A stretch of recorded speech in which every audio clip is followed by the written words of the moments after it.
Support for Nevada Week is provided by Senator William H. Hernstat, Cashman Equipment, DeCastro Verde Law Group, Valley Electric Association, and additional supporting sponsors. Welcome to Nevada Week. Thank you very much for joining us. I'm Casey Smith. 1 out of 5 Clark County elementary students could have behavioral health needs, and 1 out of 3 adolescents self-reported significant levels of anxiety or depression, according to a report by the Centers for Disease Control. It's been said that one of the solutions is early intervention. That's the focus of this show. Joining us to discuss are Stephanie Huey, the CEO of Illuminations Counseling and Homestead Counseling, Joe Roberts, a psychologist for the Clark County School District, Shar Frost, the statewide family network director for Nevada PEP, and Punani Linetti, a mobile crisis unit supervisor for the Nevada Division of Child and Family Services. Thank you all very much for joining us for this very important topic. Stephanie, let's start with you. Welcome back, by the way. Okay, the latest Mental Health America report ranks Nevada 51st. We're at the bottom in child mental health care. The state's low ranking is because we're told that there's too many children need care and there's just too few resources available for treatment. So let's break down those two factors, beginning with too many children that need care. If we have a high rate, what is a quick definition of youth mental illness? Well, it's difficult to really define mental illness in youths, in children and adolescents, because a lot of times you can't really diagnose at such a young age. And speaking on the statistic, how we're ranked so low, it's because we have such a high need, but very low access and availability to care. So here in the state of Nevada, for adults, 67% of adults here in the state need mental health care, but do not have access, versus 71% for youth and adolescents, so it's a little bit higher. And that's where that ranking comes in. So is there any difference between youth mental illness and adult mental illness? Oh, yes, yes. Like I said, obviously, it's a little bit more difficult to diagnose and even define what mental illness or mental challenges is in an adolescent or a child, because they're still developing. In adults, it's a little bit more defined because they are later in life developmentally.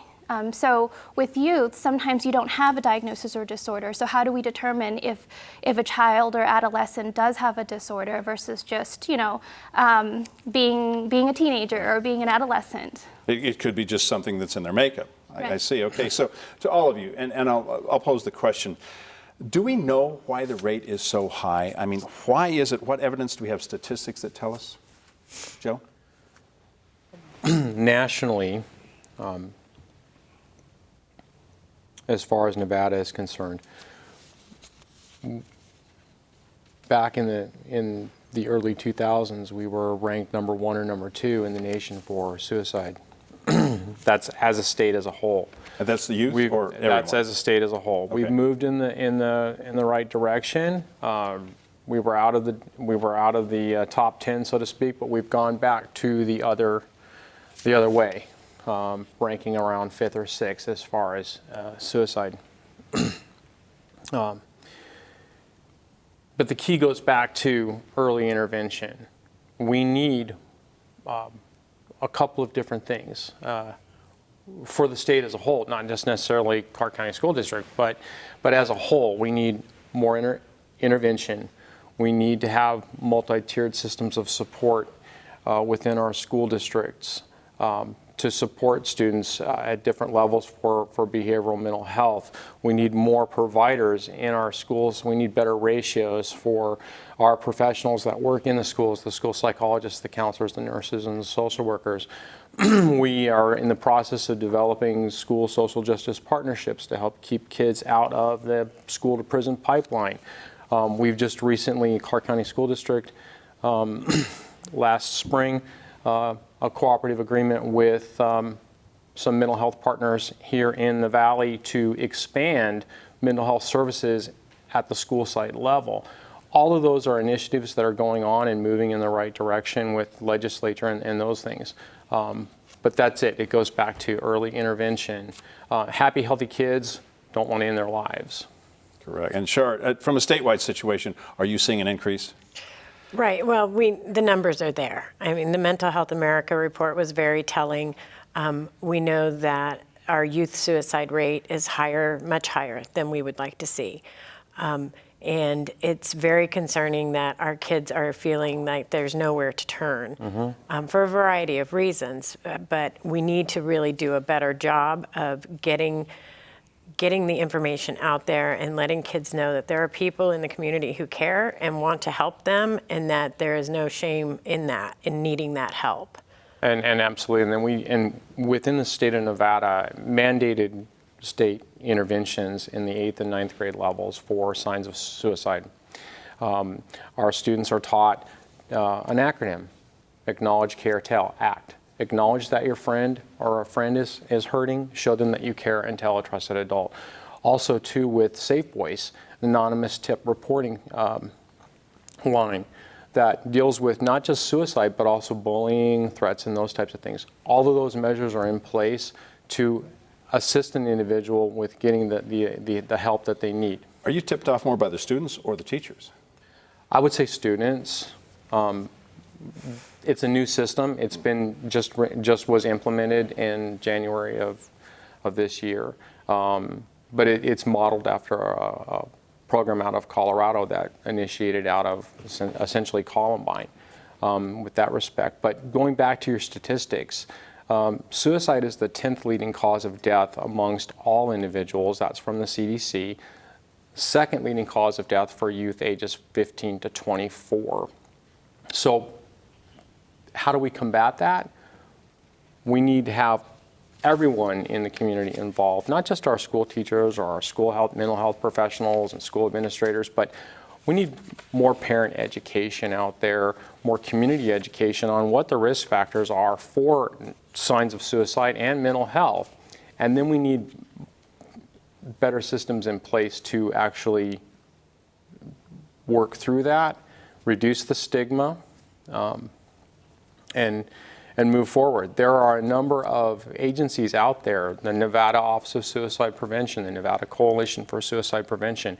They have low-cost courses that any individual can take to learn about suicide, signs of suicide, mental health. Let's focus for the moment on the mobile crisis units and the response teams. Yes, Punani, that's your specialty here. that is, yes. Explain what it is.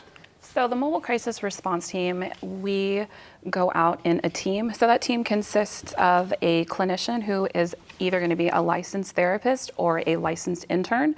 And then we have a PCW, which is a psychiatric caseworker. So we go out and we meet the family in their choice of setting to complete that assessment. So we have a clinician who is going to do that assessment with the child and with the parent as well. And then our PCW is going to be working with the family to identify their needs. So those needs might vary from being uninsured, might be some sort of issue in school with bullying, or they need an IEP, so we refer to Nevada PEP. Then after they have met with the family, they've met with the client, they're going to call the supervisor. They're going to triage that with the supervisor with what their recommendation is going to be. And there's different types of recommendations that we have.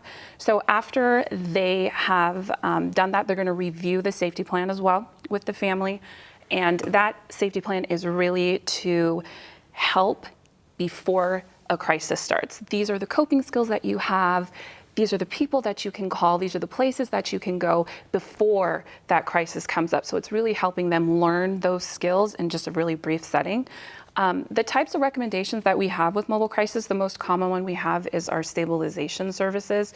So that's going to be where our team comes out again, a clinician and a PCW, and they are going to be working with the family. The PCW is going to be working with the family, identifying those needs, linking them to those resources and the services needed. And then the clinician is going to be working on individual therapy with that client, as well as family therapy with that entire family, because we really need the families on board and educating them, as we've heard before, so that crisis is going to be limited and they're not going to be needing as many high level of services. And Shar, how's this worked out so far? The last numbers I saw were an 88% diversion rate from acute psychiatric settings statewide. So, I mean, it's been phenomenal. That's if we fantastic. can keep our kids out of a bed, keep them in the community, in their home, and really help the entire family kind of develop those strategies that they're going to need to work through whatever the mental health need is, then our kids are going to be far more successful. So when you say diversion rate, you're trying to divert them from where? we're trying to divert them from acute psychiatric settings. Unfortunately, a lot of times with mobile crisis, what we found is this is their first introduction into mental health. Yes. And now, as a child or as a young adult or a youth, to have your first experience with mental health end up in the hospital, that's not setting our kids up for success. So this actually allows the mobile crisis team to go in there, really do some strategic and intensive therapy to try to get the family stabilized, and then hopefully move them on to whatever other services are going to be participating in the community if that's what is needed. If they don't end up in the acute care, is it possible they'll end up in the juvenile justice system? Well, I think I'd say if they end up in acute care, they could still end up in juvenile justice. I mean, unfortunately, that is the reality. If the easiest way to keep a kid from hitting juvenile justice is to make sure that they're getting the care that they need if that's their primary concern. And Stephanie, you've dealt with this. Yes. What are your first steps once you're here? Well, a couple of things. I also wanted to note, too, that the mobile crisis unit is amazing because when I spoke about access and availability to care, sometimes there's resources in the community and people don't know about it. So with the mobile crisis unit, you're bringing those resources to the families, you know, and with mental health care, it isn't just about the individual that needs the care. It's about the whole family unit and anybody that influences that individual. And I would add to that the partnership that the school district has with the Harbor. It's a joint juvenile assessment center. They're, again, also patterned after models out of Colorado and Oregon. Multi-agency, though. The speed of services in which an individual or a family can access, it's staffed with mobile crisis response team, staff from Clark County School District, Family Services, Wraparound Nevada, Department of Juvenile Justice, et cetera. Those relationships are built and formed within that center. We need about 5 or 6 more of those centers, and the individuals that are a part of forming that are working towards additional funding with the state legislature to have more centers of those in the valley, but we probably could use a lot more of them across the state, similar models across the state of Nevada for sure. But the speed of services, when a family comes in for assistance, I don't have to get on the phone and break down those barriers of red tape and so on. I can walk across the hallway or across the desk actually, right, to the person with Child Protective Services, and I've got that relationship. It's built right there, and the speed of services is much better. How's Harbor worked out? Do you have stats on how it's helped?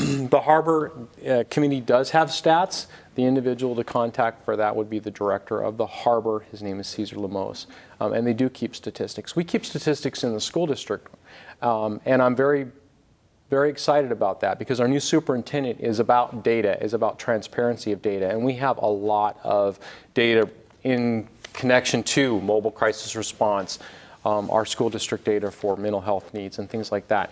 We're moving in the right direction with that so we can help kids. So the mobile intervention team, is that just a Clark County thing? Is it statewide? It's statewide. It is statewide. So Mobile Crisis, we have the Mobile Crisis South, and then we also have Mobile Crisis North. So they service the Reno population. And then we also have Rural Mobile Crisis. And Rural Mobile Crisis we all follow the same model. They do all of their responses and stabilizations via telehealth. So they're really able to reach the communities that don't have the accessibility as we might have here, transportation, or they just don't have a clinic. So the rural is really paving the way for being able to have telehealth, and people who don't have the ability to access, they have the ability to access those services and get linked to long-term therapy. How does telehealth work for mental health? Explain the process and how they can access it. Well, I don't know too much about it because that is really a rural thing and I've never used it, but from what I've heard, it is just sitting in front of a computer and you're able to see that other person and have face-to-face. So it's HIPAA compliant. They're able to have that therapy session, have the individual have the family therapy session, and be able to do that without having to travel. Sure. So and the important thing is that in the rurals, we do recognize that not everybody has access to a computer. So they do have people who are able to go out into the community with an iPad or some sort of tablet and utilize, the program is called VC, it's an application, and they are able to have that face-to-face interaction. So it's not just I'm on the telephone with somebody.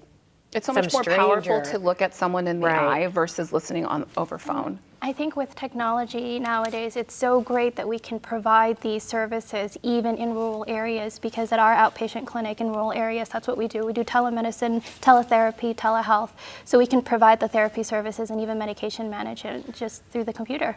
This sounds great. How did it work before we had the mobile teams and the telehealth? Our kids ended up in the emergency rooms, and that's where their first entry into mental health oftentimes was, and they were, essentially taking up space in an emergency room that is intended for physical illness, right? Not mental health. I mean, they're just not trained to handle our kids with mental health needs. And if there wasn't a bed available in the community at one of the psychiatric hospitals, then they could essentially be on a gurney in a hallway for days on end waiting for a bed to become available. And of course, that's been an issue in Clark County for a long, long time. Less of an issue now because of mobile crisis. As a matter of fact, when mobile crisis first started 4 years ago, they were linked very closely with UMC Pediatric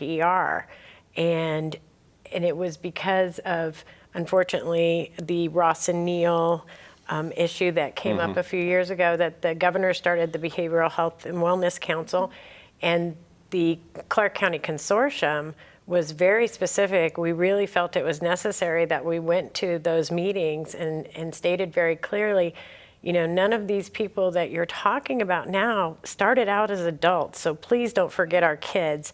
And they made a recommendation to the governor, and that's how we got additional funding to expand Clark County and then open up in Washoe, and then through our system of care expansion grant that the state received 3 years ago, we were able to expand out into the rurals as well. So it's been very powerful. Who can refer to the mobile unit, and is there a cost?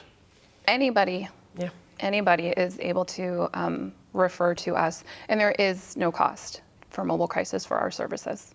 Anybody. Who does most of the referrals? We get a lot from the emergency rooms. We get a lot from the school district. So those are, I would say, are our top two that we do receive. But then again, we get some from juvenile justice. We get some from Nevada PEP. We get them from all over. We have hit, I would say, every ER knows mobile crisis, and we're in there and we're doing the work. Mental health crisis carries a stigma, unfortunately. And it's something that people have to overcome, sometimes before they even get treatment. Stephanie, what's the difference between, let's say, someone who has cancer versus someone who may or may not be diagnosed with mental illness? Well, when you speak of cancer, you speak of a medical condition. So it's a little bit more tangible. It's right there. It's black and white, right? So with a mental illness, it's a little subjective in a way. It's who's doing the diagnosis, how are you seeking the help? Who are you seeking help from? And sometimes the actual diagnosing of a mental illness can be very subjective. A clinician might diagnose a person with one thing, another might diagnose the person with another thing, or not diagnose at all. So I think it's become very difficult to define specifically a disorder versus something like cancer treatment. You can go get a screening, the cancer is there, you see it. With mental illness, it's a little bit more difficult. You need to look for the signs and symptoms and then come up with a diagnosis from there. So it can be a little bit more difficult to really say this person has something. And then even then, would you want to label a person with a mental health diagnosis? Correct? Particularly children. Right, particularly children. And even with statistics with mental illness in adolescents and children, we don't actually look at how many children have a disorder. We actually look at the signs and symptoms of a disorder in order to provide those statistics. So even in schools, they do a youth behavior risk survey to come up with these statistics in terms of the need of mental health care versus how it's exhibited in children versus in adults, you actually look at how many people were actually diagnosed. How do parents deal with this? Shar, I understand you have a personal experience. I do. I'm the proud mother of 2 young adults with mental health needs. And it was very difficult when my oldest son started experiencing his first mental health crisis. I didn't know where to go. And when I did finally land somewhere, I think I fired 6 or 7 therapists before we finally found one that both he and I could work with. And this was, probably 10, 15 years ago. So it was much different Nevada then than it is now. And there is stigma associated with mental health. And if somebody has cancer, they're out on Facebook, they're out on social media, blasting it out to the world. Nobody does that with mental health, right? Because it's societally, if you watch TV and you just listen to the language around mental health, it's you're crazy, you're cray-cray, you're nuts. We need to start reframing the language that we're talking about mental health with, and understand that it's not that somebody is crazy, it's that somebody needs assistance, somebody needs additional support, and you can recover from mental health. And mental health, in my view, is no different than physical health, and we can't separate the two because your mental health needs are going to affect your physical health needs.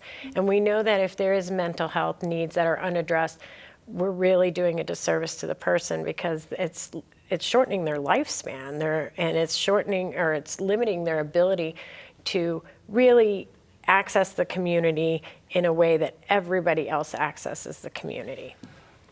Well said, thank you. I know that wasn't easy. The warning signs. Joe, for example, in the school district, what warning signs do you look for, and what warning signs should we all look for? A sense of burdensomeness, helplessness, hopelessness, saying things like, I want to die, I want to kill myself, I wish I wasn't so much of a problem to you, things like that. Those are all signs and indicators of the suicidal risk. What I would like for the community to know is that each of our schools in the Clark County School District have a site-based intervention team, which consists of a school counselor, nurse, social worker, and a psychologist. They're all trained in suicide risk assessment. So there's that. So there's a place where parents can reach out for that, for assistance. On the other side of that, for students that are hospitalized, it's roughly about 4 years old. It started about the same time Mobile Crisis Response Team started, is our mental health transition team. And those folks that work within that group, and I supervise them as well, they've built relationships with our hospitals here in town. The point there is to bring the student back into the school district with a safety plan, with a reentry plan, and attempt to reduce that stigma as well, because it's kept extremely confidential. And we want parents to know that that resource is available. And it all came about with the numbers, the high rates of suicide, the high rates of hospitalizations, and in an attempt to reduce that stigma. So we have those in place as well. What do you need the most? The legislature is going to go into session here next year. Is there anything in the works that you know of, bills planned? There are several. We need to bring about multi-tiered systems of support. We need to expand mental health services in the schools. We need better ratios. We need more school psychologists, counselors, nurses, and social workers. And a huge bill that came about a couple of years ago was SB 515, which brought more social workers into the school district. We need those folks. We need more of those. Current national ratio, just for school psychologists alone, our National Association recommends us one psychologist for every 500 to 700 students. We're way beyond that as far as numbers. We need to reduce those ratios. Sure. What do we need from a statewide standpoint? We need funding. We need a way to attract providers to this area. And we need to make sure that we are eliminating barriers to care. We need to make sure that insurance companies are not working against the people they're serving. And we need more time to discuss this, and I wish we had more. Absolutely. But we just don't at this point. Thank you. Thank you very much. We'd like to thank our guest, Stephanie Huey, CEO of Illuminations Counseling and Homestead Counseling, Joe Roberts, psychologist for the Clark County School District, Shar Frost, statewide Family Network Director for Nevada PEP, and Puanani Linetti, Mobile Crisis Unit Supervisor for the Nevada Division of Child and Family Services. Now, if you'd like to learn more about any of the topics we discussed here on Nevada Week, or if you have a topic or question you'd like us to explore, visit our website, find us on social media, or email the show. That's it for this edition of Nevada Week. I'm Casey Smith. Thank you very much for spending part of your Nevada Week with Vegas PBS. See you next time.